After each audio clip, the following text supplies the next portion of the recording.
sebenarnya kat Malaysia ni, pengangkutan Malaysia, jalan raya di Malaysia, jaringan jalan raya di Malaysia antara jaringan jalan raya yang terbaik. Okey, sejarah je ke cikgu ulang kaji? Geo tak ada ke?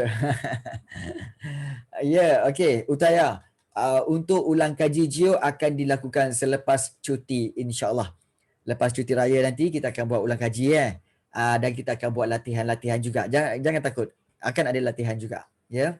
Okey, baik.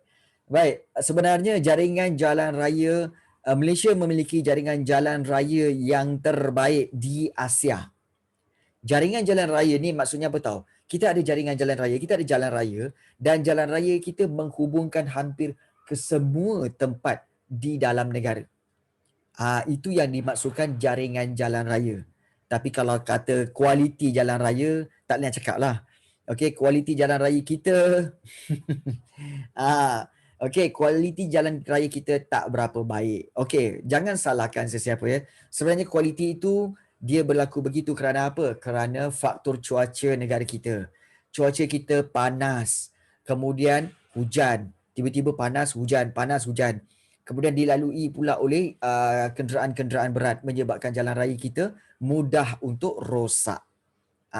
Okey. Kalau kita tengok jalan raya di negara-negara seperti Jepun, seperti di barat, di dan kononnya seperti di Eropah kan. Jalan raya sana memang baik sebab apa? Cuaca sana memang sejuk. Jadi jalan raya dia keras, jalan raya dia bertahan lama. Jalan raya kita tak mampu. Buatlah macam mana baik pun tetapi hujan panas. Kalau panas, jalan raya tu mengembang.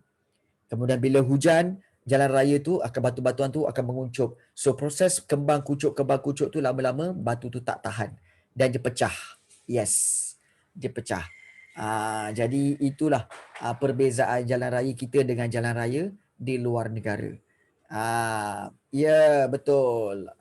Betul. Itulah sebenarnya. Jadi bukan salah kerajaan kita tak baiki jalan raya, baiki. Tetapi itulah okey, berlaku banyak kali kerosakan akibat faktor cuaca. Okey, baik. Kita nak lihat hari ini berkaitan dengan pengangkutan darat dulu. Di Malaysia ni ada 3 jenis pengangkutan. Darat, udara dan juga air. So kita nak lihat sini jaringan jalan raya di Malaysia. So kalau kita lihat di sini, Malaysia memang kita patut berbangga kerana kita mempunyai jaringan jalan raya yang maju dan cekap. Dan banyak jaringan jalan raya ini lebih tertumpu di pantai barat berbanding pantai timur semenanjung Malaysia. Dan lebuh raya dibina untuk mempercepatkan dan memudahkan perjalanan. Kalau kita lihat di sini ini peta dia. Okey. Tertumpu tu maknanya lebih memberi tumpuan. Okey, kerajaan memberikan lebih tumpuan kepada pembinaan jalan raya di pantai barat. Okey. Jadi itu maksudnya. Pantai barat mana? Okey, pantai barat di sini. Ini pantai barat yang cikgu lorikkan ni. Ini pantai barat. Dan kenapa pantai barat ini lebih tertumpu? Kerana di sini banyak bandar-bandar utama seperti Bandar Kangar, kemudian juga ada Alor Setar, kemudian ada Penang, ada Ipoh Perak, ada KL, ada kemudian Seremban, ada Melaka dan terus ke Johor Bahru ataupun JB. Sebab itu jaringan jalan raya lebih tertumpu di kawasan pantai barat. Kawasan pantai timur, bandar dia tak banyak. Okey, seperti Kota Baru, Kuala Terengganu, Kuantan dan terus ke JB. Jadi bandar dia tak banyak. Sebab tu jaringan jalan raya lebih tertumpu kepada kawasan pantai barat. Okey, kalau ikutkan sejarahnya, highway ni ambil masa lama untuk apa? Untuk disiapkan ke ataupun untuk perjalanan? Untuk bina. Okey, sebenarnya jaringan jalan raya, lebuh raya di Malaysia ni dibuat berperingkat-peringkat. Bersikit-sikit. Cikgu ingat lagi dulu masa cikgu dulu, kampung cikgu berada di Tangkak, iaitu di Johor, Tangkak sini Tangkak di sini. Jadi kalau nak balik kampung tu dulu tak ada highway. Bila tak ada highway, apa yang berlaku adalah bapak cikgu arwah ayah cikgu akan drive kereta melalui Kuala Lumpur, kemudian melalui Port Dickson, Seremban, kemudian lalu Bandar Melaka pun semua perjalanan mengambil masa berapa lama? 5 jam. Ya, 5 jam daripada KL Kelang ni sampailah ke uh, ke ke apa Tangkap. Tetapi apabila dibuka mula-mula dibina highway KL ke Seremban dulu. Kemudian dibina seterusnya Seremban ke Melaka pula. Jadi bila dah siap highway tu, perjalanan daripada Kelang ni nak pergi ke Tangkap itu mengambil masa hanya 2 jam sahaja. Daripada 5 jam jadi 2 jam. Jadi itu lebuh raya. Iaitu untuk apa? Mempercepat dan memudahkan perjalanan di sini. Jadi dibuat sikit demi sedikit. Lebuh raya. Kita banyak lebuh raya. Lebuh raya utara selatan iaitu lebuh raya plus. Kalau kita nak tengok di sini, okey, di manakah lebuh raya yang kita boleh lihat ya. Okey, seperti kalau kita lihat okey lebuh raya yang mana? Kita tengok lebuh raya nombor 1. Nombor 1 ni adalah lebuh raya utara selatan. Daripada hujung ni sampailah ke JB. Lebih kurang 780 km macam tu. Memang jauh. Diikuti dengan lebuh raya Persekutuan. Ini lebuh raya Persekutuan Federal Highway. Okey, iaitu menghubungkan KL dengan Kelang. Kemudian KL ke Karak. Okey, KL Karak. Kemudian Pantai Timur, nombor 4 ni, Pantai Timur seperti sini sampailah ke Kuala Terengganu. Tak perlu. Tapi kamu kena tahu nama-nama lebuh raya itu. Nama-nama lebuh raya itu ya. Okey, kemudian lebuh raya Kuala Krai dan Gua Musang di sini. Kemudian lebuh raya Timur Barat di sini. Okey, lebuh raya Tun Razak iaitu di nombor 7 ini, dan juga lebuh raya Pen Borneo yang berada di Sabah dan Sarawak. Okey, di Sabah Sarawak tu. So itu nama lebuh raya yang wujud okey di negara kita. Kebanyakan lebuh raya ini, jap cikgu tengok Ya, lebuh raya ini semua cikgu pernah lalu. Daripada nombor 1 sampai nombor 7, semua lebuh raya ini cikgu pernah lalui. Okey, pernah drive lah. Jadi ianya pengalaman yang sangat menarik lah. Okey, baik. So okey, baik. Terdapat beberapa jenis jalan raya di negara kita ni Antaranya jalan raya Persekutuan, jalan bandaran, jalan berturap dan jalan tidak berturap. Dekat Karak ada hantu kat cikgu. Okey. Baik. Sebenarnya Adila Arisha, di mana-mana pun ada hantu. Di mana-mana pun ada hantu. Okey. Tak kata highway Karak. Highway di mana-mana highway ada sebenarnya. Cuma kita kena berani dan percaya bahawa mereka tidak akan mengganggu kita kalau kita tak mengganggu mereka. Itulah. Kan. Bukan setakat ada hantu ada highway yang ada gajah lagi. Kamu tahu ada highway ada gajah tahu? Iaitu di lebuh raya mana tahu? Lebuh raya Greek dan Jeli kat sini. Lebuh raya Greek. Betul. Okey, lebuh raya Greek ni, okey, Greek Jeli ni, cikgu pernah lalu dan pada waktu malam tiba-tiba kenderaan semua dikehendaki berhenti. Kerana apa? Waktu tengah malam tu ada gajah cross. Okey, cross lebuh raya ni. Dan semua kenderaan dikehendaki senyap dan tutup enjin dan tutup lampu diam. Kalau buat horn ke apa semua kan, gajah tu nanti mengamuk dan akan pijak kereta kamu. Ya betul. Jadi itulah pengalaman-pengalaman yang pernah cikgu lalui dulu ya. Okey. Ya. Berapa jam kena tunggu? Tak lama. Asal dia lalu je dah hilang je tu dalam 10 minit, 15 minit, baru kita gerak lah. Macam tu. Jadi itu di lebuh raya Greek dan Jeli yang banyak menjadi laluan laluan gajah ya. Laluan gajah. Okey. So jalan raya ada 4. Okey. Saya ada semua. Jalan raya Persekutuan, jalan raya bandaran, jalan raya berturap dan tidak berturap. Okey, kalau kita lihat di sini, okey, ini adalah lebuh raya Pen Borneo. Okey, yang menghubungkan bandar-bandar utama di Sarawak dan juga di Sabah. Alright. So kita lihat, kita juga ada jaringan landasan kereta api. Landasan kereta api yang pertama telah dibina dari mana tahu? Daripada Taiping ke Port Well. Untuk apa? Untuk mengangkut biji timah dan landasan ini sepanjang 13 km telah dibuka pada tahun 1885 dan pada waktu ini yang bannernya adalah British. British telah membina landasan kereta api itu. Okay.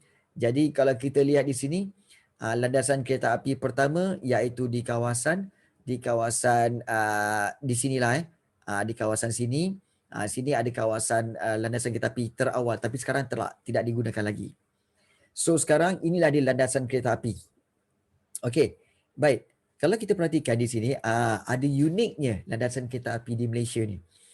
Landasan kereta api di Malaysia ni kalau kamu nak tahu, okey, dia akan melalui semua bandar-bandar besar seperti Alor Setar, Butterworth, Taiping, Ipoh, Kuala Lumpur, Seremban, kemudian pergi ke Gemas dan terus ke Johor Bahru.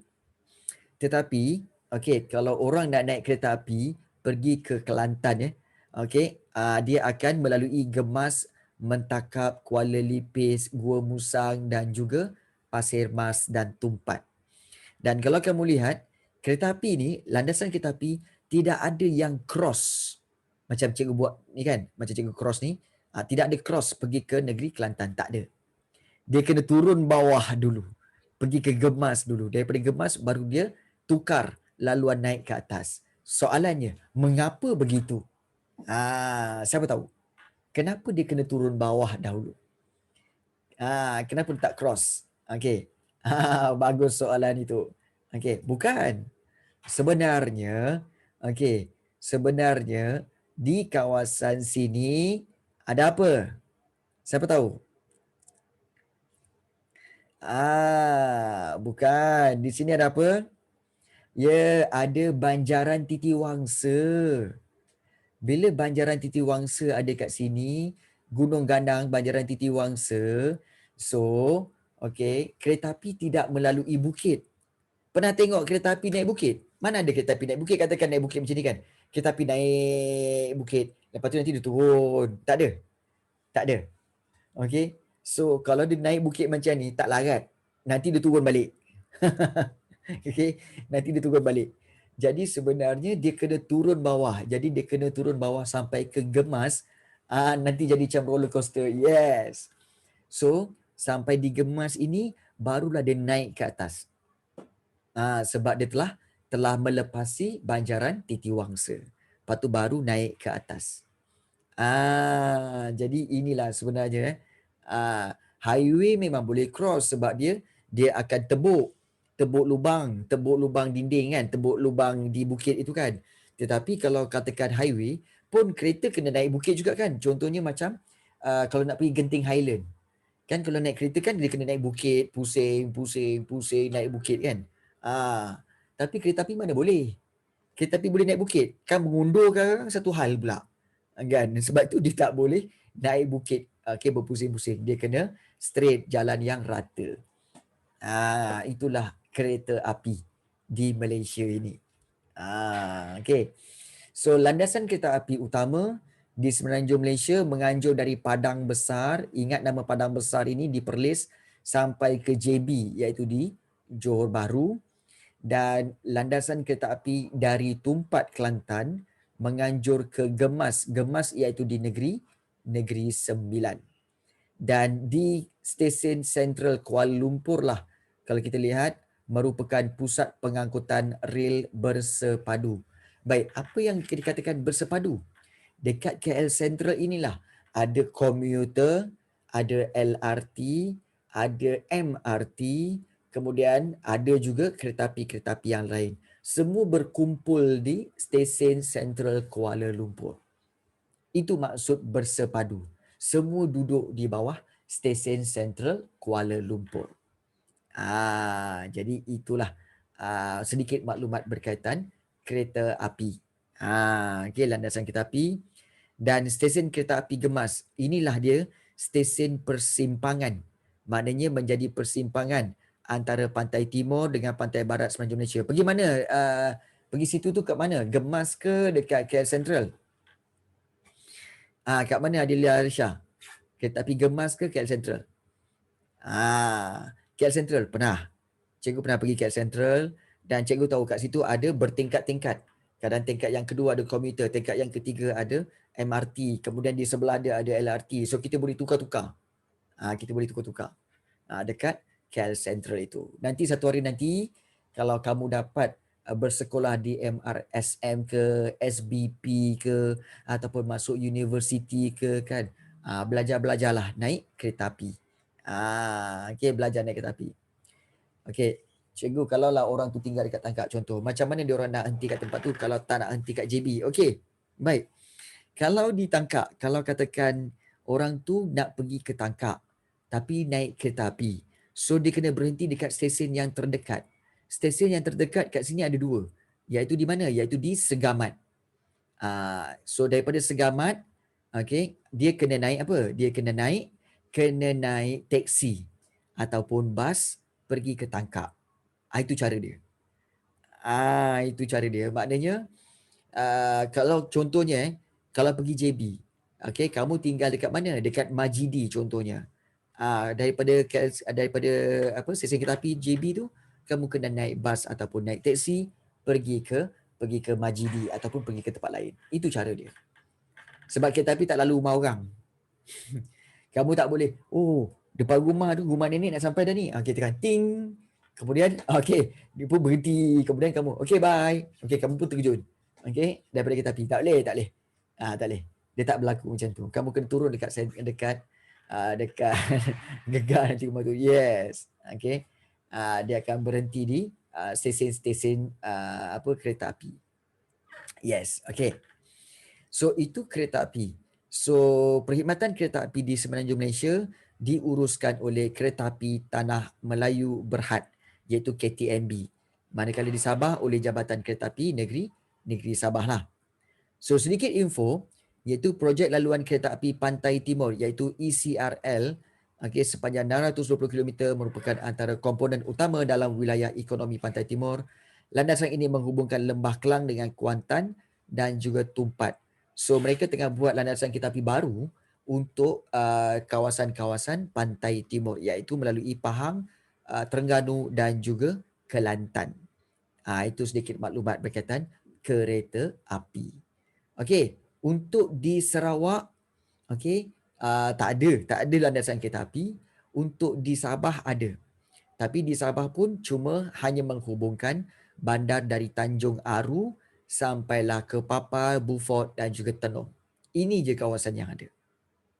Okey, bermakna di sini, okey, landasan kereta api di Malaysia ada dua negeri yang tak ada landasan kereta api.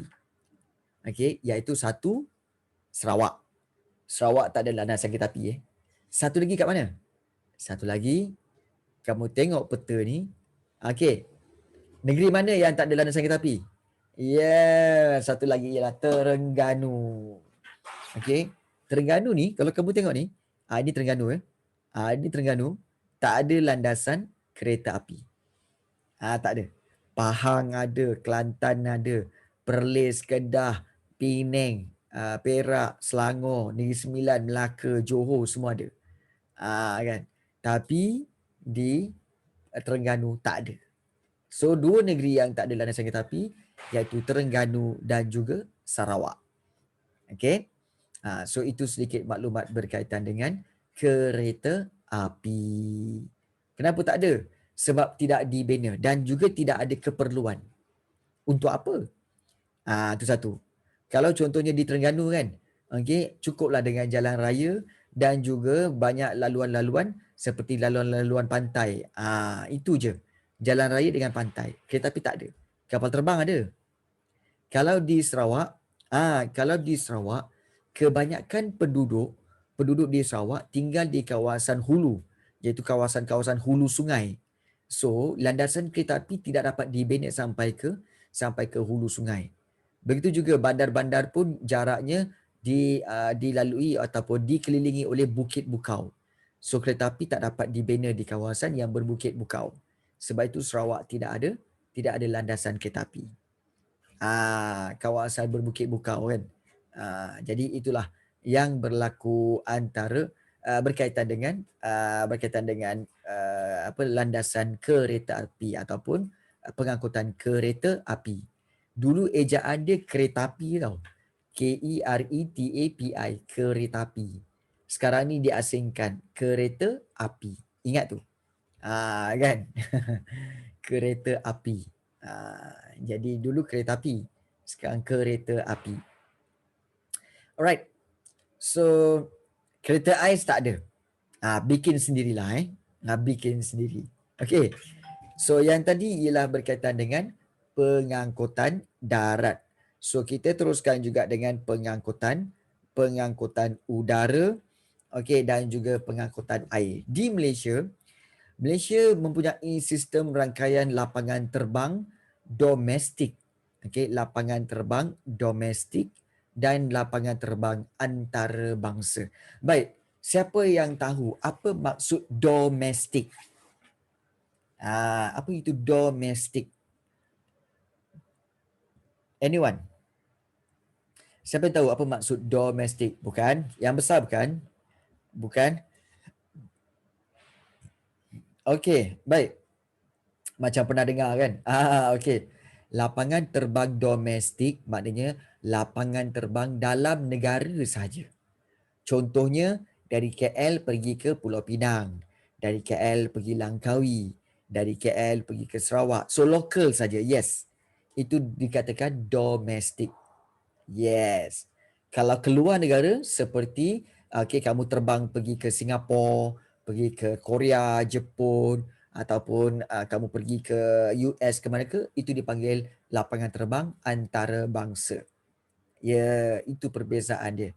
Lapangan terbang domestik dan lapangan terbang antarabangsa.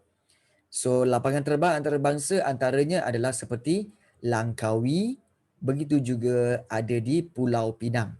Lapangan terbang antarabangsa Pulau Pinang. Kemudian juga ada KLIA. Okey, KLIA 1, KLIA 2, okey, iaitu lapangan terbang antarabangsa Kuala Lumpur. Okey, dan juga lapangan terbang antarabangsa Senai, iaitu di Johor Bahru. So di sini saja ada 4 lapangan terbang antarabangsa. Lain-lain negeri tak ada ke lapangan terbang, cikgu? Ada. Tapi lain-lain negeri hanyalah lapangan terbang domestik. Lapangan terbang untuk negeri-negeri. Okey. Jadi kita lihat di sini ya. 6 kita ada, negara kita ada 6 lapangan terbang. Okey, bagus soalan Adila Risha. Kalau orang Terengganu nak pergi luar negara macam mana, cikgu? Okey. Kalau orang Terengganu nak pergi ke luar negara, dia orang kena naik flight daripada daripada sini Kuala Terengganu terbang ke KLIA dulu. Dan daripada KLIA baru terbang ke luar negara. Dia macam tu. Begitu juga di Kelantan. Okey, lapangan terbang Sultan Yahya Putra kalau tak salah cikgu. Ya, dia akan terbang pergi ke KLIA dulu dan daripada KLIA barulah terbang ke luar negara. Itu cara dia. Okey. So, itu tugas lapangan terbang domestik. Dan kadang-kadang ada juga, tapi jaranglah berlaku di mana lapangan terbang antarabangsa tu ada kapal-kapal yang flight terus ke US daripada Terengganu ataupun daripada Kelantan. Jaranglah. Jarang sangat. Selalunya mereka berkumpul di KLIA. Yes, betul. Kebanyakannya kargo. Okey, Malaysia mempunyai 6 lapangan terbang antarabangsa. Okey, 6 lapangan terbang antarabangsa, 16 lapangan terbang domestik. Maknanya lapangan terbang untuk penerbangan dalam negara dan juga 18 padang terbang. Padang terbang ni adalah padang untuk latihan, padang untuk untuk tentera dan sebagainya. Okey. So kita lihat di sini, okey, di Sabah ada Kota Kinabalu, itu pun adalah lapangan terbang antarabangsa. Begitu juga di Kuching. Kuching ada lapangan terbang antarabangsa juga. So ada 6 lapangan terbang antarabangsa. Okey. Ya, okey. So itu lapangan terbang. Dan kalau kita lihat satu lagi, iaitu berkaitan dengan pelabuhan. Ini berkaitan dengan kita kata pengangkutan air di Malaysia, iaitu pelabuhan-pelabuhan. Dan antara pelabuhan utama di Malaysia kalau kita lihat banyak pelabuhan ya. So kita lihat pelabuhan merupakan rangkaian pengangkutan yang penting untuk urusan perdagangan. So berikut adalah antara pelabuhan yang utama di Malaysia, iaitu Pelabuhan Pulau Pinang. Ini pintu masuk ke Semenanjung Malaysia, mempunyai perkhidmatan feri dan juga marina. Ada perkhidmatan untuk apa? Kapal-kapal persendirian boleh berhenti berehat. Di mana? Di Pulau Pinang. Kemudian kita di bawah ni ada apa? Pelabuhan Kelang. Pelabuhan Kelang adalah pelabuhan utama yang dikenali sebagai pusat muatan negara untuk kontena tempatan dan juga serantau. Ada 2 terminal, iaitu North Port dan juga West Port. So maknanya ada pelabuhan Kelang Utara, ada pelabuhan Kelang Barat. So ada 2 kat situ ya, North Port dengan juga West Port. Okay. Dan kita lihat selain daripada itu ada juga pelabuhan Kuantan, di mana menyediakan perkhidmatan pemunggahan, penyimpanan dan penyerahan bagi pukal kering, pecah pukal, pukal cecair dan kargo-kargo yang berbahaya. Itu di pelabuhan Kuantan. Nampak? Dan juga pelabuhan Tanjung Pelepas. Pelabuhan Tanjung Pelepas adalah terminal kontena yang paling canggih di Malaysia, mendapat pengiktirafan sebagai Process Compliant Port Terminal of the Year dari Global Ports Forum. Itu tentang pelabuhan Tanjung Pelepas. Okay. Dan juga kita ada satu lagi pelabuhan di sini, iaitu pelabuhan Johor Bahru ataupun kita kata pelabuhan Pasir Gudang. Pasir Gudang pun pelabuhan. So, kenapa negara kita banyak pelabuhan? Kerana kita ada pelabuhan-pelabuhan kita ada ciri-ciri seperti apa tahu? Terletak di kawasan perairan yang terlindung, mempunyai jaringan dengan kaedah pengangkutan yang lain, ada jaringan dengan pelbagai aktiviti dan perkhidmatan sokongan. Maknanya apa? Contohnya macam jalan pelabuhan-pelabuhan Kelang dia kat situ ada landasan kereta api, ada jalan raya, ada kawasan kilang. Jadi semua berdekatan dengan pelabuhan. So memudahkan untuk menjalankan urusan perdagangan. Okey. Baik. Kemudian ini antara glossary. Banyak perkataan-perkataan yang kamu tak tahu tadi kan. So antara perkataan yang kamu tak tahu seperti apa? Seperti marina. Apa itu marina? Okey, dia adalah pangkalan perahu-perahu kecil untuk kapal-kapal yang bersiar-siar. Ada kapal-kapal yang untuk bersiar-siar pusing-pusing tengah laut. Itu adalah pelabuhan dia, iaitu marina. Kemudian ada kapal kargo. Okey, kargo ialah barang dagangan yang dibawa dengan kapal. Pukal kering ialah barang-barang kering dalam kuantiti yang banyak. Pecah pukal maknanya perbuatan membuka peta atau ruang dalam kapal dan memunggah kargo selepas berlayar. Dan pukal cecair ialah cecair yang diangkut menggunakan pengangkutan komersial dalam jumlah yang besar. So itu pukal cecair. Okey, di Sabah Sarawak pun ada juga. Seperti kalau kita lihat pelabuhan kontena Teluk Sepanggar. Pelabuhan khusus untuk mengendalikan kontena, mengendalikan hampir 70% operasi kontena bagi seluruh Sabah. Itu di Teluk Sepanggar. Kemudian Bintulu kalau kita lihat, iaitu pelabuhan Bintulu iaitu laluan tunggal ekspor utama negara, iaitu gas asli cecair. So negara kita banyak ekspor gas asli cecair, iaitu di mana? Di kawasan Bintulu. Jadi itulah yang berkaitan dengan empat kita katakan sebagai 4 pengangkutan utama di Malaysia. Seperti apa? Okey, pengangkutan darat, kita ada 3, pengangkutan darat, udara, air. Tapi kalau darat terbagi pada 2, jalan raya dan jalan kereta api. Kemudian kita ada pengangkutan udara iaitu lapangan terbang, dan juga kita ada pengangkutan air iaitu melalui pelabuhan-pelabuhan utama di Malaysia. Okey. Baik, so itu berkaitan dengan pelabuhan-pelabuhan di Malaysia. Dan helikopter sebenarnya dia